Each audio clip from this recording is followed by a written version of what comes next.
நம்ம இப்போ தத்தி இட்லி செய்ய போகிறோம். அதுக்காக வந்து நம்ம மாவு ஆட்ட போகிறோம். நாங்கள் வந்து இன்றைக்கி 2.5 அழகு போல் நம்ம டிஃபனுக்கு போடக்கூடிய அரிசி மாவு எடுத்துருக்கோம். குண்டு அரிசி வந்து 3 மணி நேரம் போல் ஊற வச்சு எடுத்துருக்கோம் பாருங்கள். ஸோ 2.5 கப் போல் நம்ம மெஷர்மெண்ட்ஸ்க்காக சொல்கிறேன். 2.5 கப் போல் டிஃபன் ரைஸ் எடுக்கணும். 1 கப் போல் உளுத்தம்பருப்பு எடுக்கணும். 3/4 கப் போல் கடலைப்பருப்பு எடுத்து 3 மணி நேரம் போல் ஊற வைக்கணும். இப்போ ஃபஸ்ட்டு நம்ம ஆட்டுக்கல்ல வந்து அரிசியை போட்டு நல்லா நம்ம ஆட்டி எடுத்துக்கலாம்.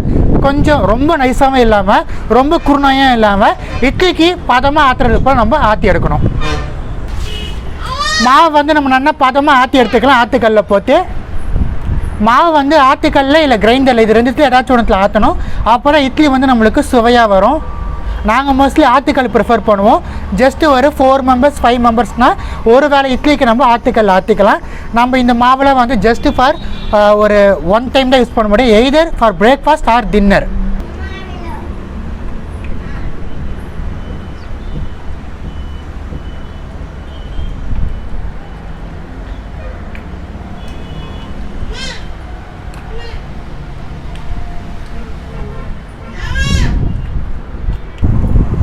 மாவு பாருங்கள், நம்மளுக்கு மிக்ஸ் ஸ்டேஜ் வந்துடுச்சு.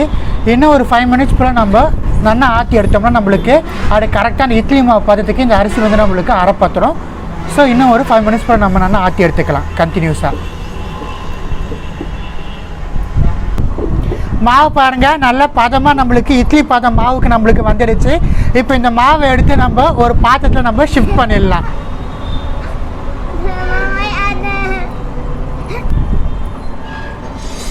இந்த மாவெல்லாம் நம்மளுக்கு ஓவர் நைட் போல் நம்ம அப்படியே விற்றுடணும் மாவு புளிக்கிறதுக்கு. ஸோ இது வந்து ஒரு அகலமான பாத்திரத்தில் இப்போ நம்ம ஆற்றி எடுத்து அரிசி மாவை போட்டு வச்சிடலாம்.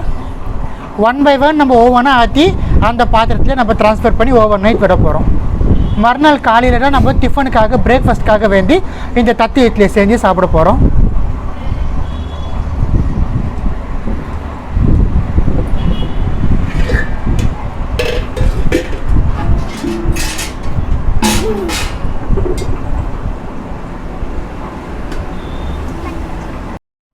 இப்போ பாருங்கள், நம்ம சோக் பண்ணி எடுத்து வச்சுருக்கிற உளுந்தம்பருப்பு ஆட் பண்ணி நம்ம நல்லா ஆற்றி எடுத்துக்கலாம். உளுந்து மொத்தம் நம்மளுக்கு நல்லா மசிஞ்சு வரணும்.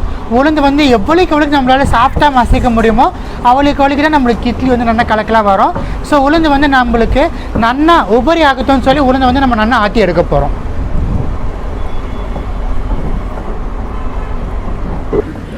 உளுந்து பாருங்கள், நம்மளுக்கு நல்லா நைஸாக மாவாக வந்துடுச்சு. இந்த ஸ்டேஜ் வந்ததுக்கப்புறமும் நம்ம இந்த உளுந்து எடுத்து அரிசி எடுத்து மாவை ட்ரான்ஸ்ஃபர் பண்ண அதே பாத்திரத்தில் மேலே ட்ரான்ஸ்ஃபர் பண்ணி வைக்கணும். எதுவுமே ஒன்றோட ஒன்று நம்ம கலக்கக்கூடாது. நம்ம வந்து லேயராக ஜஸ்ட் ஆட் மட்டும் தான் பண்ணணும். எது வந்து நம்ம மறுநாள் காலமுறை தான் நம்ம ஃபர்தராக பார்க்கணும். மாவு நல்லா புளிச்சு வந்ததுக்கப்புறம். ஸோ இப்போ இந்த உளுந்து மாவையும் எடுத்து நம்ம அதே பாத்திரத்தில் ட்ரான்ஸ்ஃபர் பண்ணிக்கலாம்.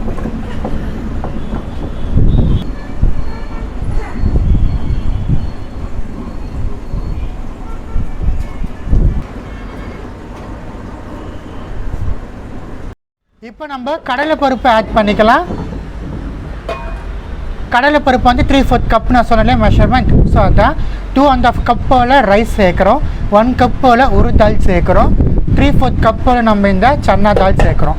ஸோ இந்த சன்னா தாலை வந்து நம்ம என்ன பண்ண போகிறோம், இந்த கடலைப்பருப்பை வந்து பார்த்திங்கன்னா வடிக்கு ஆற்றுறது போல் ஆற்றி எடுத்து அந்த பாத்திரத்திலே ட்ரான்ஸ்ஃபர் பண்ணி எடுத்துக்க போகிறோம். ரொம்ப நைஸாக ஆற்றக்கூடாது. கொஞ்சம் நம்ம குருணையை ஆற்றி எடுத்துக்க போகிறோம்.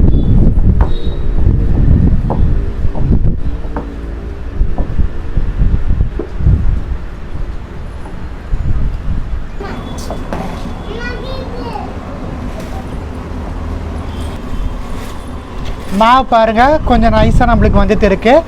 ரொம்ப நம்ம குருணையாக போவிட வேணாம் நம்ம. ஸோ கொஞ்சம் குருணையாக இருக்கும்போது எடுத்துடணும். கடலைப்பருப்பு நம்மளுக்கு மசிஞ்சாச்சு. இப்போ இந்த கடலைப்பருப்பு எடுத்து நம்ம அந்த பாத்திரத்துக்கு ட்ரான்ஸ்ஃபர் பண்ணிக்கலாம்.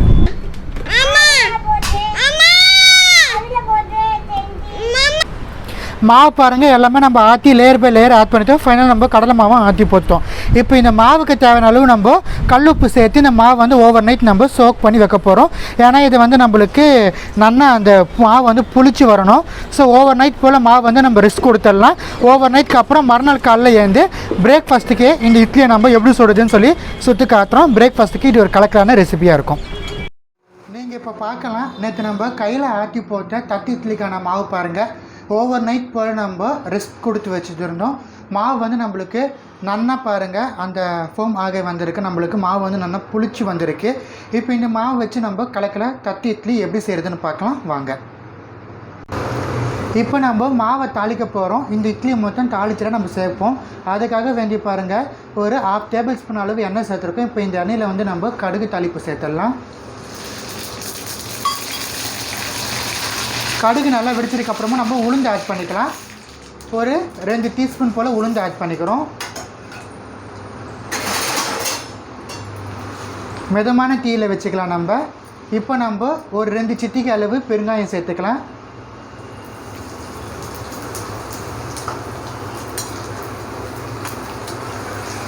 இந்த நம்ம ஆட் பண்ண பருப்பு இதெல்லாமே வந்து நம்மளுக்கு நல்லா செவக்க வரணும். இப்போ நம்ம வரமிளகாய் வந்து ஒரு 2 வரமிளகாய் போல் நாங்கள் நல்லா கிள்ளி எடுத்து வச்சுருக்கோம். அந்த வரமிளகாய் வந்து விதை இல்லாமல் நம்ம சேர்த்துக்கணும்.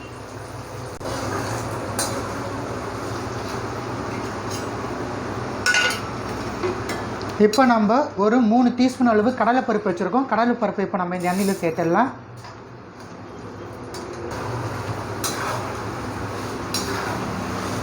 இந்த நம்ம ஆட் பண்ண பருப்பு எல்லாமே நம்மளுக்கு நல்லா செவக்க வறுபடணும். மிளகாய் செவந்துடுமே மிளகாய் மட்டும் எடுத்து ஒரு பிளேட்டுக்கு நம்ம ட்ரான்ஸ்ஃபர் பண்ணிக்கலாம். மிளகாய் வந்து நம்ம ரொம்ப கருக விட்டுறக்கூடாது. பருப்பு எல்லாமே நம்மளுக்கு நல்லா வறுபட்டுருச்சு. இப்போ நம்ம நறுக்கி எடுத்து வச்சுருக்கிற இஞ்சி ஆட் பண்ணலாம். இஞ்சி வந்து பார்த்திங்கன்னா ஒரு 2 இன்ச்சு போல் இஞ்சி எடுத்து தோல் சீவி நம்ம நறுக்கி எடுத்து வச்சுருக்கோம். இஞ்சி ஆட் பண்ணிக்கலாம்.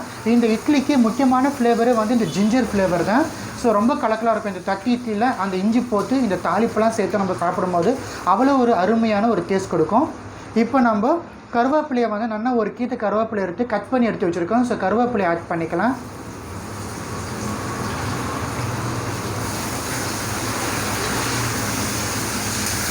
மிதமான தீயில தான் நம்ம தாளிப்பு வரைக்கணும். ஏன்னா தாளிப்பு வந்து நம்மளுக்கு அது கருகிறதுக்கான சான்சஸ் அதிகமாகவே இருக்குது.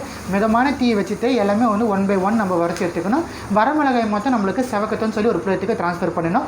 ஃபைனலாக நம்ம எடுத்து வச்சுருக்கிற கோரியண்டர் லீவ்ஸ் ஆட் பண்ணிக்கலாம்.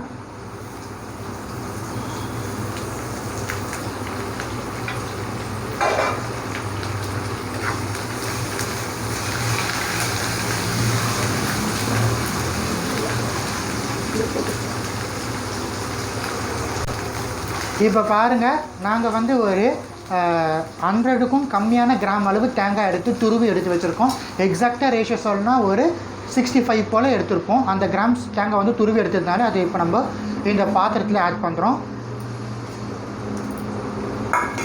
எண்ணெயிலே ஆட் பண்ணிவிடுங்க தேங்காயை. அப்புறம் நம்மளுக்கு கெட்டு போகாமல் இருக்கும் மாவு.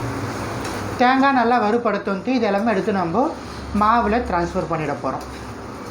மிதமான தீயில் ஒரு 45 செகண்ட்ஸ் போல் இருக்கட்டும். நம்மளுக்கு கரெக்டாக செட் ஆகிடும்.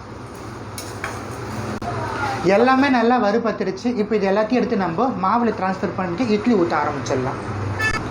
இப்போ நம்ம தாளித்து எல்லாமே மாவில் சேர்த்துடலாம்.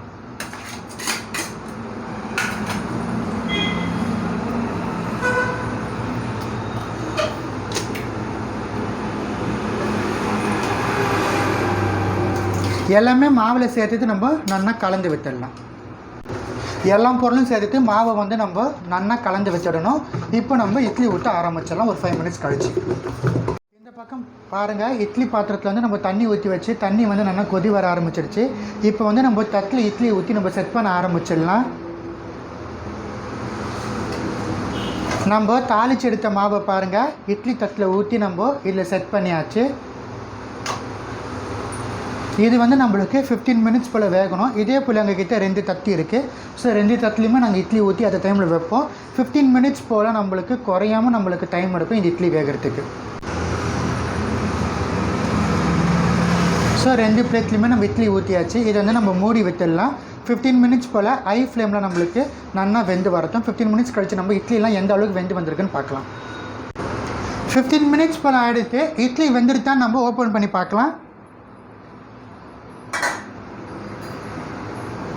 ஸோ பாருங்கள் இட்லி வெந்துச்சான்னு பார்க்குறதுக்கு நம்ம இது போல் செக் பண்ணோம்னா இட்லி வந்து நம்மளுக்கு ஒட்டாமல் வரணும். இட்லி வந்து நம்மளுக்கு நல்லா வெந்துடுச்சு. இப்போ இந்த இட்லியை நம்ம எடுத்து நம்ம சூடாக சர்வ் பண்ண ஆரம்பிச்சிடலாம். ரொம்ப கலக்கலான சுவையான தட்டு இட்லி எப்படி செய்யுதுன்னு உங்களுக்காக வேண்டி நாங்கள் செஞ்சு காமிச்சிருக்கோம். இந்த ரெசிபியை உங்கள் வீட்டில் ட்ரை பண்ணி பார்த்து எப்படி இருந்துச்சு எனக்கு கமெண்ட் செக்ஷனில் சொல்லுங்கள். வேறு ஏதாச்சும் ரெசிபிஸ் டிஃப்ரெண்ட்டாக வேணாலும் கமெண்ட் செக்ஷனில் கேளுங்க. கட்டாயமாக உங்களுக்காக வேண்டி போஸ்ட் பண்ணுறோம். நன்றி, வணக்கம்.